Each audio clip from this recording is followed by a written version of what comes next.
नमस्कार दर्शकों, मैं अभिनव कुमार अपने इस YouTube channel Abhinav Kumar astrology channel के माध्यम से दर्शकों मैं आप लोगों का हार्दिक स्वागत व अभिनंदन करता हूं। जो लोग मेरे साथ आज मेरे नवीन दर्शक के रूप में नए जुड़े हैं या जो लोग मेरे से पहले से जुड़े हुए हैं, जो लोग मुझसे पहले से मेरे चैनल को सब्सक्राइब किए हुए हैं, आज मैं अपने इस नए YouTube वीडियो के माध्यम से जो एपिसोड लेकर आया हूँ वो लेकर आया हूँ कि 2 अप्रैल 2026 को बृहस्पति अब से 12 साल बाद अपनी मिथुन राशि से निकलकर कर्क राशि में प्रवेश कर रहे हैं, जो बृहस्पति की उच्च राशि है। दर्शकों, बृहस्पति जो कि लगभग 13 महीने तक एक राशि में रहते हैं और उसके बाद राशि परिवर्तन करते हैं, तो अब वो मिथुन राशि से निकलकर कर्क राशि में आ रहे हैं। लगभग ये सहयोग 12 से 13 साल के बीच में ही पड़ता है कि बृहस्पति अपनी उच्च राशि में आते हैं। कभी भी बृहस्पति अगर जिस भी राशि में है, अगर उस राशि में जाएगा तो वो अब से 12 बरस बाद ही जाएगा, क्योंकि जब 12 राशियां हैं और लगभग 13 महीने तक एक राशि में रहता है तो लगभग वही समय बैठेगा। तो इसी वजह से दर्शकों, आज मैंने आपके सामने ये एपिसोड लाने का चयन किया है कि 2 अप्रैल 2026 को बृहस्पति का राशि परिवर्तन होएगा, और जिसमें कि ये केंद्र में 1 4 7 10 में जिन राशियों के केंद्र में पड़ेगा, 1 4 7 10 में हंस योग का निर्माण करेगा। पंच महापुरुष हंस योग, जो कि हमारे 5 सबसे बड़े पंच महापुरुष योग है, उनमें से एक है हंस योग। बृहस्पति का केंद्र में स्व राशि का होना या उच्च राशि का होना केंद्र में। अब दर्शकों बात करते हैं बृहस्पति ग्रह है क्या। बृहस्पति दर्शकों देवताओं के गुरु हैं। इनके 3 नक्षत्र हैं, पुनर्वसु, विशाखा और पूर्वा भाद्रपद। बृहस्पति की दशा है 16 वर्ष की। बृहस्पति किन चीजों का कारक है? बृहस्पति पति का कारक है लड़कियों की कुंडलियों में। बृहस्पति ज्ञान का कारक है। बृहस्पति दान धर्म का कारक है। और बृहस्पति नॉलेज का कारक है, विजडम का कारक है। बृहस्पति के 4 मुख्य काम है। पहले अच्छी शिक्षा अर्जन करना, अच्छा ज्ञान अर्जन करना, फिर उससे धन कमाना। धन के भी कारक गुरु, देवताओं के गुरु बृहस्पति हैं। और फिर उसके बाद में अगला काम है अच्छा विवाह करवाना, और फिर उसके बाद में संतानोत्पत्ति करवाना। तो दर्शकों, इन चारों काम के बाद में बृहस्पति का और क्या काम है? जितने भी दान धर्म, पूजा पाठ, जितने भी टीचर, ट्रेनर, लर्नर, आप नॉलेजेबल हो सकते हैं, आप वाइज हो सकते हैं, आप बहुत अच्छे वक्ता हो सकते हैं, आप लेखक राइटर हो सकते हैं। जितने भी लोग लेखक राइटर बनते हैं, बुध और बृहस्पति ही उनके मजबूत होते हैं। उनकी इमेजिनेटिव पावर, उनकी नॉलेज पावर, उनका ज्ञान सबसे ज्यादा होता है। तो दर्शकों, बृहस्पति की यही खास बात है कि बृहस्पति जिन लोगों का अच्छा हो, उन लोगों को बहुत ज्ञान और ज्ञान बांटने की क्षमता देता है। और दर्शकों, बृहस्पति की क्या विशेषताएं हैं? बृहस्पति अन्य ग्रहों के साथ क्या युति बनाता है? बुध के साथ अगर बृहस्पति विराजमान है, गुरु बुध की युति है अगर बृहस्पति बुध की, यानी तो ऐसा आदमी टीचर, ट्रेनर, लर्नर, प्रीचर, धर्म गुरु, शास्त्र गुरु, बहुत ज्ञानवान, बहुत धनवान, बहुत प्रीचर और बहुत अच्छा समझाने वाला, उसकी एबिलिटी, काउंसलिंग की लॉजिकल एबिलिटी बहुत अच्छी होगी। बृहस्पति जो लोग वकालत के क्षेत्र में हैं, जो लोग स्पिरिचुअल क्षेत्र में हैं, जो लोग धर्म गुरु हैं, जो लोग टीचर्स हैं, जो लोग ट्यूशन पढ़ाते हैं, जो लोग लर्नर हैं, प्रीचर हैं, तो ये सब लोगों का बृहस्पति बहुत मजबूत होता है। दर्शकों, धन का कारक ग्रह भी है। और रिश्तों में दर्शकों, बृहस्पति हमारे गुरु हैं, हमारे दादी बाबा हैं, जो बूढ़े लोग हैं, क्योंकि बृहस्पति बूढ़े हैं, ज्ञान के देवता हैं। और अन्य ग्रहों के साथ में, बुध के साथ में तो मैंने आपको फल बता दिया। अब मंगल के साथ में गुरु का क्या योग बनता है? मंगल के साथ में बनता है गुरु मंगल का परिजात योग दर्शकों, जिसमें एक बहुत अच्छा ऐसा आदमी नाम कमाता है, विशेष विख्यात बनता है, देश विदेश में उसका नाम होता है। ऐसे आदमी का ये अपना एक पर्सनैलिटी, एक परचम होता है, और वो अपने क्षेत्र में खूब नाम अर्जन करता है। और दर्शकों, बृहस्पति राहु केतु के साथ बनाता है चांडाल दोष। ऐसा आदमी शुरू में तो पढ़ाई में अच्छा होगा, फिर धीरे धीरे पढ़ाई में ब्रेक लगने लगेंगे, और फिर उसके बाद में प्रोफेशनल एजुकेशन में बिल्कुल ही फेल हो जाता है, या उसमें भी बैक लग के या गैप लग के पास होगा, या छोड़ ही देता है पढ़ाई। तो ये दर्शकों, बृहस्पति का गुरु राहु के साथ बनता है चांडाल दोष। ऐसे में राहु का उपाय करना चाहिए। और अगर बृहस्पति आपका अपने ही लग्नों का है या कारक लग्नों का है या बहुत अच्छा बैठा है, तो ऐसे में पीला पुखराज आप पहन सकते हैं। बृहस्पति का मुख्य रत्न है पीला पुखराज। और दर्शकों, और बात करें, बृहस्पति मंगल के साथ मैंने बता दिया, राहु केतु के साथ बता दिया, बुध के साथ बता दिया, शनि के साथ बनता है दर्शकों। ऐसा आदमी कहीं ना कहीं पितृदोष से भी पीड़ित होता है। अगर दोनों बूढ़े ग्रह एक साथ हो जाएं, ज्ञानवान तो होगा और ऐसा आदमी समृद्ध भी हो सकता है, पर कहीं ना कहीं उसमें पितृदोष की छाया भी हो सकती है, क्योंकि शनि का गुरु के साथ। और सबसे मुख्य योग है दर्शकों, गुरु और चंद्रमा का गज केसरी योग। पुराने जमाने में लोगों के पास में, राजा महाराजाओं के पास में रजवाड़े होते थे, बड़े बड़े हाथी घुड़सवारी करते थे। आज के ज़माने में क्या है, लोगों पे Rolls Royce, Bentley, BMW, Mercedes, यही सब आज के घोड़े और हाथी हैं, जो सबसे महंगी लग्जूरियस गाड़ियां हैं। ये ऐसे ही योग वालों के पास होती हैं जो गुरु चंद्रमा का गज केसरी योग हो। और कर्क राशि में अगर गुरु चंद्रमा है तो फिर तो दर्शकों, चंद्रमा स्वयं राशि के, गुरु वहां उच्च राशि के, ऐसा आदमी तो परम राजयोग का निर्माण भोगता है। तो ये सबसे मुख्य योग होता है गज केसरी योग। अब दर्शकों बात करें, बृहस्पति यदि खराब हो तो क्या लक्षण है। बृहस्पति यदि खराब हो तो ऐसा आदमी पढ़ा लिखा बेकार हो जाता है। जितनी पढ़ाई करता है उतने का उसको रिजल्ट नहीं मिलता, उस लायक वो धन नहीं कमा पाता। और अगर पढ़ाई में बृहस्पति का व्यवधान हो, बृहस्पति खराब हो, व्यक्ति पढ़ाई में कितना भी अच्छा हो, अच्छे नंबर लाया टेस्ट में, पता लगे पेपर से पहले ही बीमार पड़ गया, इंटरव्यू देने गया, इंटरव्यू से पहले पूरी तैयारी, वहां नर्वस हो गया, या रास्ते में कोई बात हो गई, वापस आना पड़ गया, कुछ भी ऐसी बात कि उसमें व्यवधान पड़ना, उसमें विघ्न पड़ना।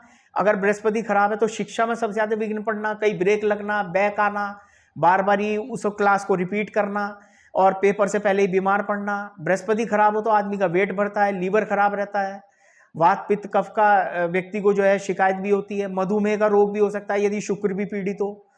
तो दर्शकों, बृहस्पति खराब होने के और सबसे एक और लक्षण बृहस्पति के खराब होने का ये भी होता है कि हमारे घर में कहीं ना कहीं पितृदोष की छाया भी हो सकती है, क्योंकि पितृ हमारे पूर्वज हैं, बड़े हैं, और बृहस्पति बड़े हैं, बूढ़े हैं, ज्ञान के ग्रह हैं, देवताओं के गुरु हैं। तो ऐसी स्थिति में बृहस्पति का इलाज करना जरूरी है। यदि बृहस्पति खराब है और आप उसे ठीक करना चाहते हैं, तो यदि बृहस्पति आपके अकारक लग्नों का है, भाई शनि बुध शुक्र के लग्नों का है, तो आप बृहस्पति का दान करें। और यदि कारक लग्नों का है, मेष, कर्क, सिंह, धनु, मीन लग्न का है, तो उसमें आप बृहस्पति के रत्न धारण करें, बृहस्पति की वस्तुएं धारण करें, उन्हें जल प्रवाह ना करें। तो दर्शकों, अब बात करते हैं बृहस्पति का कर्क राशि में प्रवेश 2 जून 2026 को, जिसमें बृहस्पति राशि परिवर्तन करेंगे। तो सबसे पहले यदि मेष राशि की बात करें तो चौथे भाव में बृहस्पति हंस योग का निर्माण करेंगे।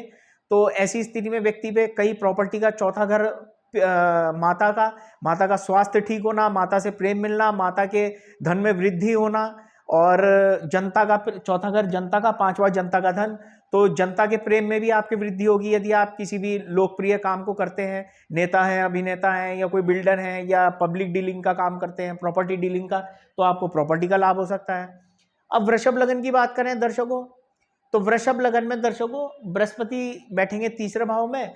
आपके भाई बहनों से अच्छे संबंध कर सकते हैं, या कोई छोटा बच्चा है उसकी कुंडली में बृहस्पति कर्क राशि का तीसरे भाव में है, तो उसके भाई बहन आने की संभावना पैदा होने की बढ़ जाएगी, क्योंकि तीसरे भाव में बृहस्पति उच्च के आ रहे हैं गोचर में। और ये नवम भाव को देखेंगे तो ऐसी स्थिति में बृहस्पति की दृष्टि में अमृत है, और बृहस्पति जहां बैठते हैं वहां की हानि करते हैं। स्थान वृद्धि करो शनि, स्थान हानि करो जीव है बृहस्पति। तो दर्शकों, बृहस्पति जब स्थान की हानि करेंगे तो तीसरे भाव में बैठ के आपका पराक्रम थोड़ा सा कम कर सकते हैं। अब बात करते हैं मिथुन लगन या मिथुन राशि की। इसमें बृहस्पति दर्शकों धन भाव में कर्क राशि के हो जाएंगे, जो कि एक सुंदर राजयोग बनेगा, क्योंकि कर्क धन भाव में कोई भी उच्च का ग्रह, और वो भी कर्क राशि के बृहस्पति।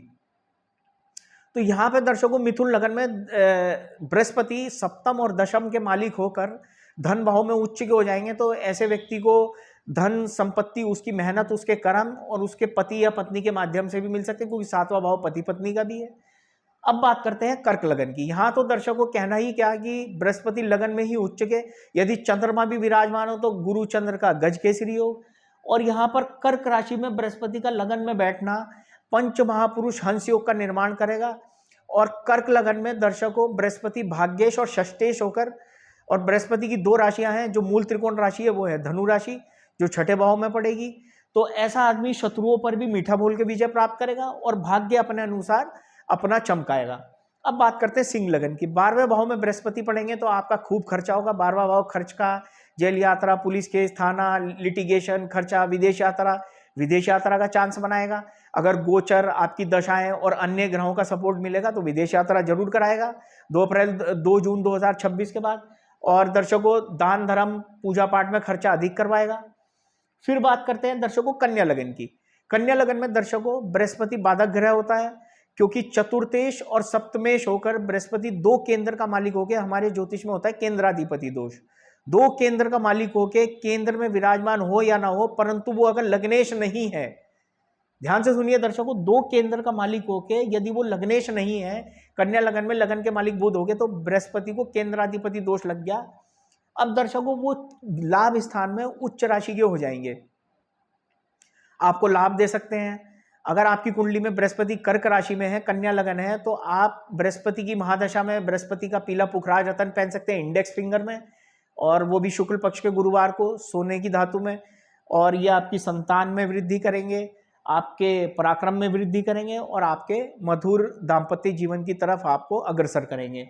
अब बात करते हैं दर्शकों तुला लगन की। तुला लगन में दर्शकों बृहस्पति तीसरे और छठे भाव का स्वामी होकर दशम भाव में कर्क राशि में उच्च के होंगे, तो दर्शकों ऐसी स्थिति में आदमी का नेम फेम स्टेटस बढ़ सकता है, आप देश विदेश में नाम कमा सकते हैं।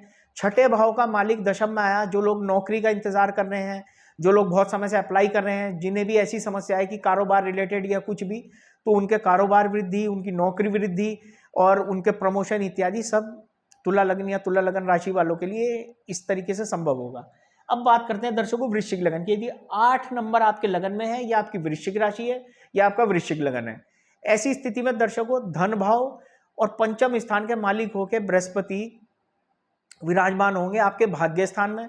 भाग्य स्थान में विराजमान होने से बहुत ही सुंदर योग बनेगा कि धन भाव के मालिक और पंचम स्थान के मालिक भाग्य स्थान में है। यदि आपका वृश्चिक लगन है और किसी का कर्क राशि का बृहस्पति भाग्य स्थान में है, तो वो पीला पुखराज धारण कर सकता है आजीवन, परंतु किसी उचित ज्योतिष से परामर्श लेके। क्योंकि दर्शकों जो कुछ भी हम लोग यहाँ पर बोलते हैं और जो कुछ भी हम पब्लिक प्लेटफॉर्म पे यहाँ से आपको जानकारी देते हैं, ये सब भी सहायक है उस चीज़ को डिसाइड करने में, लेकिन किसी इंडिविजुअल पर्टिकुलर कुंडली पे किसी भी चीज़ का पूर्ण एनालिसिस, पूर्ण बलाबल, नवमांश, चतुर्थांश, अवधेशांश, त्रिशांश, दशमांश, उसकी ग्रहों का बलाबल, उसकी डिग्री, उसकी दृष्टि, किस नक्षत्र का है, कौन से ग्रह से अस्त है, नीच है, क्या उसकी बलाबल है, तभी डिसाइड करें।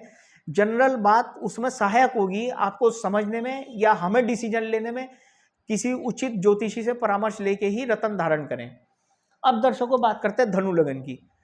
धनु लगन में दर्शकों बृहस्पति अष्टम भाव में उच्च राशि के हो जाएंगे, और अष्टम भाव में उच्च राशि के होने के साथ साथ ये लग्नेश भी है। लग्नेश का अष्टम भाव में जाना, अब यहाँ पे बृहस्पति खुद उच्च राशि के हैं और लग्नेश भी है, तो 6-8-12 का दोष भंग हो जाएगा, और ऐसे में बृहस्पति आपको ज्ञानवान धनवान बनाएंगे। पीला पुखरा आज आप आजीवन धारण कर सकते हैं किसी उचित ज्योतिषी से परामर्श लेके। अब बात करते हैं दर्शकों मकर लगन की। मकर राशि या मकर लगन यदि आपका है, तो ऐसी स्थिति में बृहस्पति आपकी कुंडली में निर्माण करेंगे हंस योग का। ये आपकी कुंडली में विराजमान होंगे सप्तम स्थान में कर्क राशि के पंच महापुरुष हंस योग। ऐसे आदमी का विवाह उचित वर या उचित वधु से हो सकता है, जो कि बहुत ज्ञानवान, बहुत धनवान, अच्छे परिवार से संबंध रखना, टीचर, ट्रेनर, प्रीचर, लर्नर, आध्यात्मिक गुरु या समझदार होना बहुत। और ऐसी स्थिति में बृहस्पति लगन पे दृष्टि डालेगा तो आपके सौंदर्य को बढ़ाएगा, आपकी पर्सनैलिटी में, मान सम्मान में, आपके सामाजिक कार्यों में और वृद्धि करेगा। उधर तीसरे भाव में भाई बहनों से सुख और लाभ स्थान पे दृष्टि देने से आपकी इनकम में वृद्धि करेगा।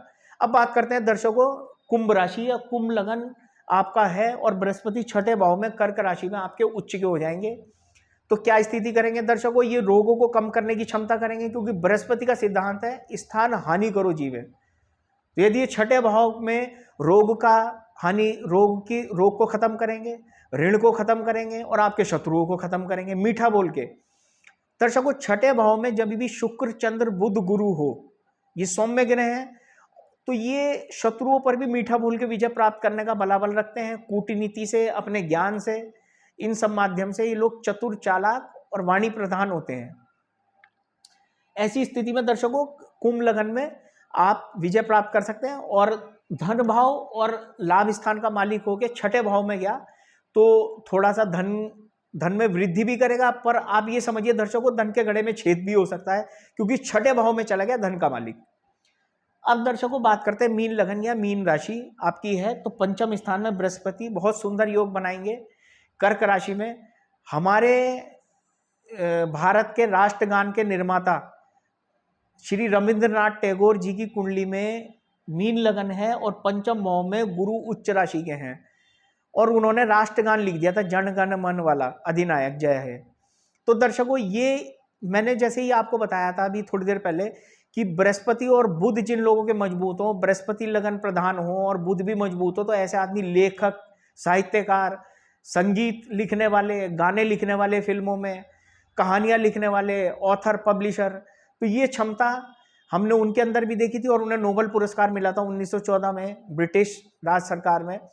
तो दर्शकों, ऐसी स्थिति में बृहस्पति दशम और लगन के मालिक होंगे। मीन लगन में पंचम भाव में आपकी संतान बहुत अच्छी हो सकती है, आपकी लाभ स्थान पर दृष्टि होने से आपको लाभ हो सकता है, और इधर आपके भाग्य को भी दृष्टि देंगे और प्लस लगन को दृष्टि देंगे अपने ही घर को। तो पीला पुखराज आप आजीवन धारण कर सकते हैं। मीन राशि वाले यदि पंचम स्थान, मीन लगन वाले यदि पंचम भाव में बृहस्पति है, और मीन राशि वालों के लिए गोचर बहुत ही अच्छा रहेगा बृहस्पति का, उच्च का, उन्हें धन लाभ, उन्हें विशेष मान सम्मान। अब दर्शकों, बृहस्पति को अच्छे करने के क्या उपाय हैं? आप ब्राह्मण के पैर छू सकते हैं, बृहस्पतिवार को केले के पेड़ में जल चढ़ा सकते हैं, चने की दाल चढ़ा सकते हैं, पीली हल्दी चढ़ा सकते हैं, बृहस्पतिवार को आप पीला वस्त्र धारण कर सकते हैं। और दर्शकों, बृहस्पति को अच्छा करने के लिए आप बृहस्पति के व्रत रख सकते हैं, ओम गुराम ग्रीम ओम गुरुवे नमः का जाप कर सकते हैं। और दर्शकों, जिन लोगों का बृहस्पति अकारक ग्रह है या खराब है, वो पीला पुखराज धारण ना करें। पीला पुखराज वही धारण करें जिन लग्नों में बृहस्पति प्रधान है, मंगल, सूर्य, चंद्रमा और बृहस्पति के लग्नों में ही आप पीला पुखराज धारण करें। और यदि जिन लग्नों में बृहस्पति अकारक ग्रह है, आप बृहस्पति खराब है, तो आप जल प्रवाह करें, उसकी वस्तु पीली साबुत हल्दी जल प्रवाह करें, या गाय को पीली हल्दी, किशमिश और चने की दाल मिक्स करके गाय को खिलाएं, जल प्रवाह करें, ब्राह्मण को दान दें, पीली वस्तु दान करें। और बृहस्पतिवार को आप पीले वस्त्र धारण ना करें जिन लोगों का बृहस्पति खराब है और अकारक लग्नों में है। और दर्शकों, बृहस्पति का सबसे मेन उपाय ये होता है कि यदि आप अपने बड़े बूढ़ों का सम्मान करें, मान सम्मान करें, उनका चरण स्पर्श करें, तो आपका बृहस्पति वैसे भी अच्छा होता जाएगा। वाणी पे नियंत्रण रखें, साफ सुथरे कपड़े पहने और परफ्यूम लगाएं, अगरबत्ती जलाएं, भगवान की नियमित देवालय में, शिवलिंग में जल चढ़ाएं, तो बृहस्पति इन सब कामों से, दान धर्म करने से भी मजबूत होता है। या धर्मशालाएं खुलवाएं, पब्लिक में क्या चीज़ आप पब्लिक सहायता के लिए कर सकें, इससे भी बृहस्पति खुश होते हैं। तो दर्शकों, आज ये मैं एपिसोड लेकर आया था आप लोगों के सामने कि 2 जून 2026 को गुरु जुपिटर का राशि परिवर्तन, यानी बृहस्पति का राशि परिवर्तन, इसकी सभी राशियों पर प्रभाव, इसका नेचर और इसके क्या इफेक्ट्स हैं। मैं आशा करता हूं कि आप लोगों को मेरे द्वारा दी गई जानकारी पसंद आई होगी। यदि पसंद आई है तो मेरे इस YouTube चैनल को लाइक कीजिए, सब्सक्राइब कीजिए और मेरे वीडियो को शेयर कीजिए। दर्शकों, आने वाले समय में भी मैं आप लोगों के सामने ऐसे ही कुछ ना कुछ रोचक भरी जानकारी वाले एपिसोड लेकर आता रहूँगा, और मैं उम्मीद करता हूँ कि हमारे संबंध ऐसे ही बने रहें। जो मेरे आज नवीन श्रोता भी जुड़े हैं, यदि आप मेरे से किसी समस्या का समाधान कराना चाहते हैं, कुंडली दिखाना चाहते हैं, बनवाना चाहते हैं, तो या वास्तु विजिट करवाना चाहते हैं, तो आप मेरे इस YouTube चैनल के माध्यम से मेरे कॉन्टैक्ट नंबर लेकर मुझसे संपर्क कर सकते हैं। मैं आशा करता हूँ हम जल्दी मिलेंगे, और ऐसे ही हम कुछ ना कुछ नए एपिसोड आप लोगों के सामने लेकर मैं आता रहूँगा। तब तक के लिए आज मैं अपनी वाणी को विराम देना चाहता हूँ। इजाज़त दीजिए। नमस्कार।